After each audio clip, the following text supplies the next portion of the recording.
नमस्कार मित्रांनो, capital flight असा आजचा विषय, ज्याला मराठीत आपण म्हणू शकतो भांडवलाचे उड्डाण किंवा भांडवलाचे पलायन.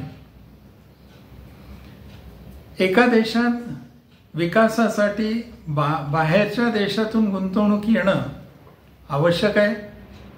ही गुंतवणूक कशामुळे येते, ही गुंतवणूक कशामुळे राहते, ही गुंतवणूक एकाएकी बाहेर जाते का, एकाएकी आणि मोठ्या प्रमाणावर जाते का, त्याची कारणं काय, आणि अशी जर एकाएकी मोठ्या प्रमाणात गुंतवणूक बाहेर गेली तर त्याचे परिणाम काय आहे आणि हे रोखता येणं शक्य आहे का, या सगळ्यांचा विचार आजच्या या व्हिडिओमध्ये आपण करणार आहोत. मित्रांनो,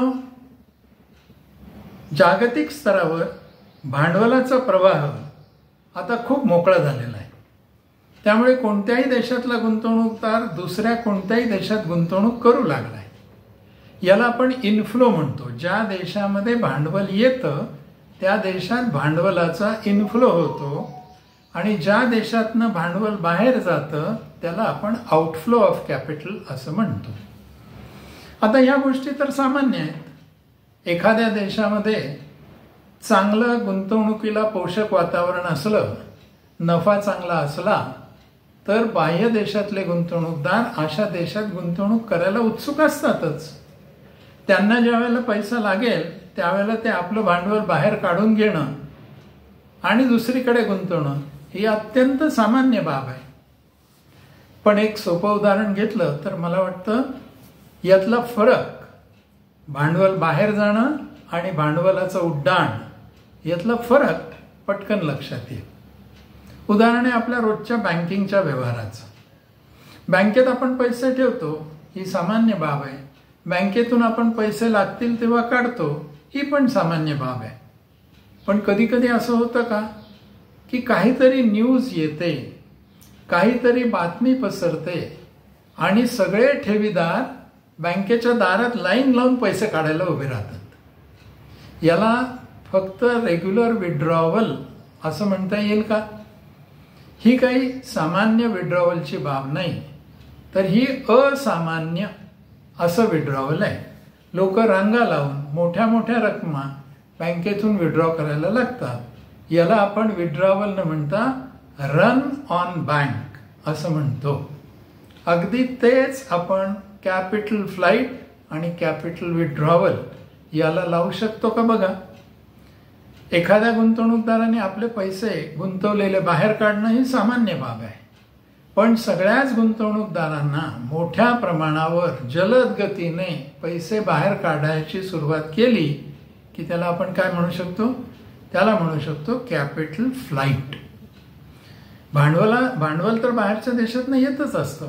मग ते बँकांच्या ठेवीमध्ये येईल, मग ते शेअर बाजारातली गुंतवणूक म्हणून येईल, कदाचित ते इथे कारखाने उभारण्यासाठी येईल, कदाचित इथले कारखाने विकत घेण्यासाठी येईल.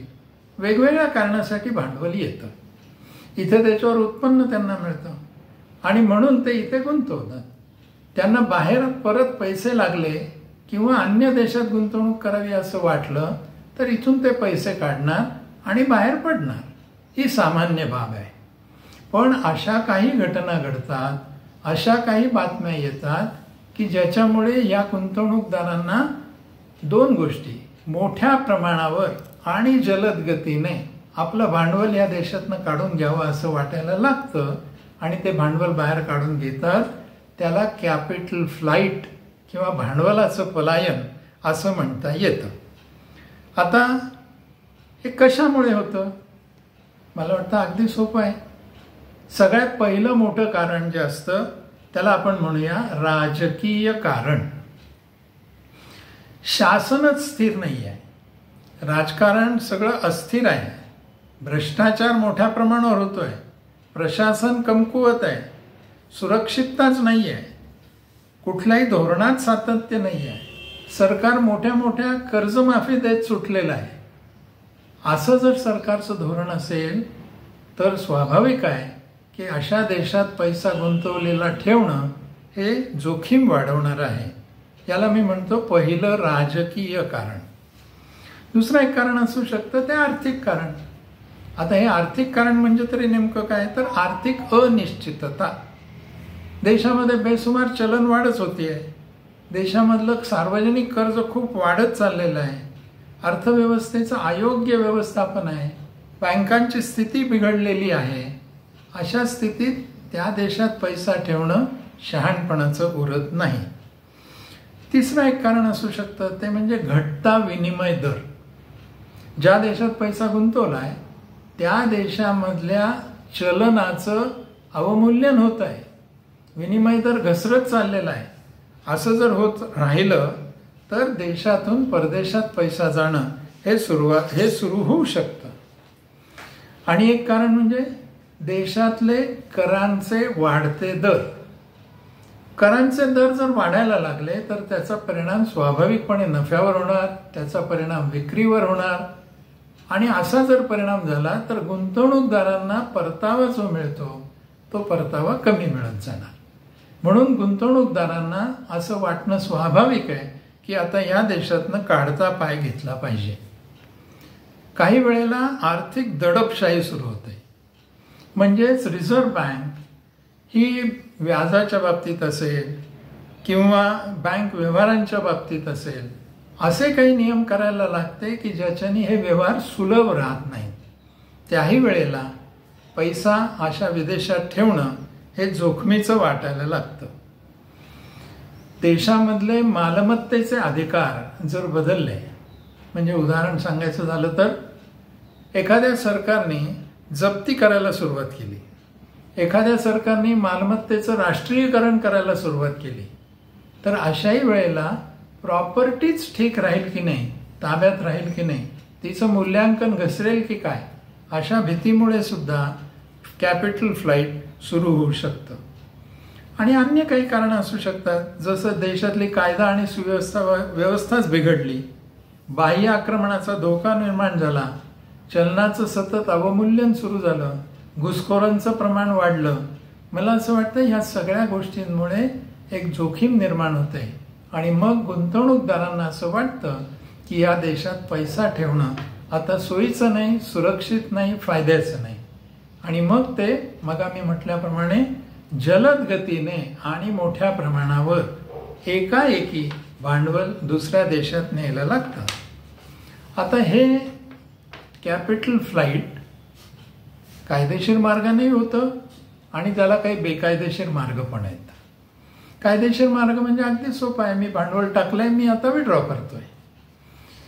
पण जर असं करायचं नसेल आणि काही छुप्या मार्गाने न्यायचं असेल तर काय असू शकतं?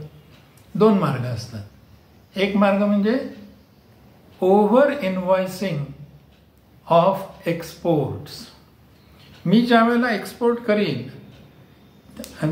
Over इनव्हॉइसिंग of imports. मी ज्या वेळेला इम्पोर्ट करीन, आयात करीन, त्यावेळेला काय करीन, आयात समजा 1 रुपयाचा केलाय पण त्याचं बिल मात्र ₹1.25 केलं. म्हणजे काय होईल, माल 1 रुपयाचा आला पण पेमेंट ₹1.25 गेलं. ज्यांनी मला माल पुरवलाय त्याला 1 रुपया द्यायचा आहे, वरचे 25 पैसे माझे त्याच देशात राहणार आहे आणि मी तिथेच गुंतवणूक करणार आहे. म्हणजे माझ्या देशातलं भांडवल बाहेरच्या देशात मी पाठवलं. याला मी म्हणतो ओव्हर इनव्हॉइसिंग ऑफ इम्पोर्ट्स. हा गैरमार्ग आहे. तसंच अंडर इनव्हॉइसिंग ऑफ एक्सपोर्ट्स. मी ज्या वेळेला निर्यात करतो, समजा 100 रुपयाची निर्यात केली आहे पण बिल मात्र 75 रुपयांचं केलंय. याच्याने होईल काय, माझा माल 100 रुपयाचा गेलाय, मला समोरच्या ट्रेडरनी 75 रुपये दिलेत, माझे 25 रुपये त्या देशात शिल्लक राहिले, तिथे मी गुंतवणूक करायला मोकळा झालेलो आहे.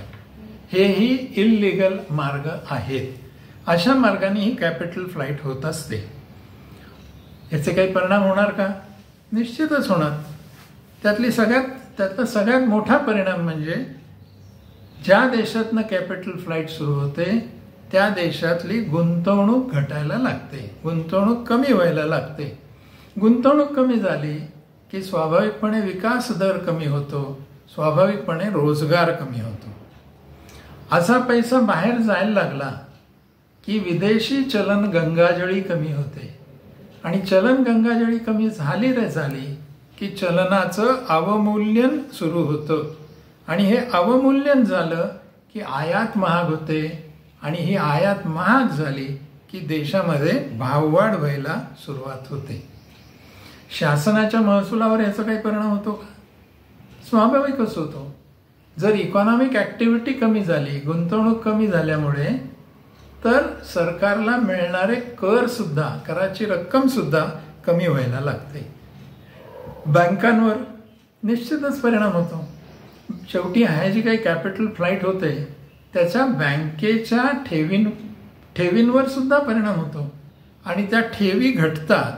त्या ठेवी बाहेर गेल्याने बँकेची कर्ज देण्याची ताकद कमी होते आणि ॲसेट लायबिलिटी मिसमॅच पण होऊ शकतो. आता ज्यावेळेला ही कॅपिटल फ्लाईट होते ती जर का शेअर बाजारात गुंतवलेल्या पैशाची फ्लाईट व्हायला लागली तर काय होणार? शेअर्स विकून हे भांडवल बाहेर जाईल. म्हणजे स्थानिक शेअर बाजारामध्ये शेअरचे भाव गडगडतील कारण विक्री वाढली आणि हे शेअर बाजार गडगडला की अर्थव्यवस्थेवरचा विश्वास सुद्धा कमी व्हायला सुरुवात होते. आता हे थांबवायचं तर काय करायला लागेल? मध्यवर्ती बँकेला विदेशातून पुन्हा कर्ज घेऊन फॉरेन एक्सचेंज रिझर्व्ह वाढवला पाहिजे.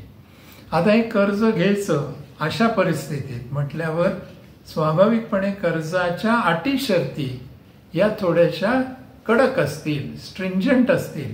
म्हणजेच व्याज अधिक द्यावं लागेल. म्हणजे व्याजाचे दर वाढतील, जाचक अटी घेऊन ही कर्ज घ्यावी लागतील. हे सगळे परिणाम बघितले म्हणजे कॅपिटल फ्लाईट कोणत्याही देशाला किती त्रासदायक आहे हे चटकन लक्षात येईल. याला काही उपाय आहेत का? एक साधा सोपा पण करायला खूप अवघड असा उपाय म्हणजे राजकीय स्थैर्य असलं पाहिजे, पारदर्शकता असली पाहिजे, चांगलं प्रशासन असलं पाहिजे, कायद्याचं राज्य असलं पाहिजे. हे असेल तर कॅपिटल फ्लाईट होणं अवघड आहे. दुसरं म्हणजे चांगली आर्थिक धोरणं राबवली पाहिजेत. मध्यवर्ती बँक असेल आणि सगळे नियंत्रक असतील. म्हणजे जसं भारतात सांगायचं तर रिझर्व्ह बँक असेल, सेबी असेल, इरडा असेल, या सगळ्यांची धोरणं ही आर्थिक धोरणं चांगली असतील, सातत्यपूर्ण असतील, पारदर्शक असतील तर कॅपिटल फ्लाईट थांबवू शकते. कॅपिटल फ्लाईट सुरू होते अशी शंका आल्याबरोबर एक महत्वाची गोष्ट म्हणजे गुंतवणुकीला प्रोत्साहन देणारी धोरणं ही शासनाकडनं जाहीर करून राबवायला पाहिजेत.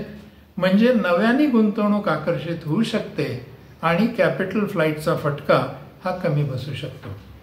जसं मी म्हटलं, अवैध मार्गाने जे पैसे बाहेर जातात ते पण थांबवले गेले पाहिजेत. म्हणजेच त्याच्यावर नियंत्रण आणलं पाहिजे. उदाहरण सांगायचं झालं तर अँटी मनी लॉन्ड्रिंग. हे बाहेर जाणारा पैसा गैरमार्गाने, म्हणजे जसं मी म्हटलं ओव्हर इनव्हॉइसिंग आणि अंडर इनव्हॉइसिंग याच्यावर नियंत्रण आणायला पाहिजे. थोडक्यात काय, भांडवल देशात येणं हे देशाच्या प्रगतीला कारक आहे. भांडवल सामान्यपणे बाहेर जाणं ही अगदी नॉर्मल गोष्ट आहे. परंतु काही वेळेला अचानकपणे मोठ्या प्रमाणावर फार फास्ट हे जेव्हा भांडवल बाहेर जायला लागतं म्हणजेच कॅपिटल फ्लाईट व्हायला लागते, त्यावेळेला देशाच्या अर्थव्यवस्थेपुढे एक मोठं आव्हान उभं राहतं आणि हे आव्हान पेलणं राजकीय आणि आर्थिक दृष्टीने अवघड असतं. आज इथेच थांबूया. धन्यवाद.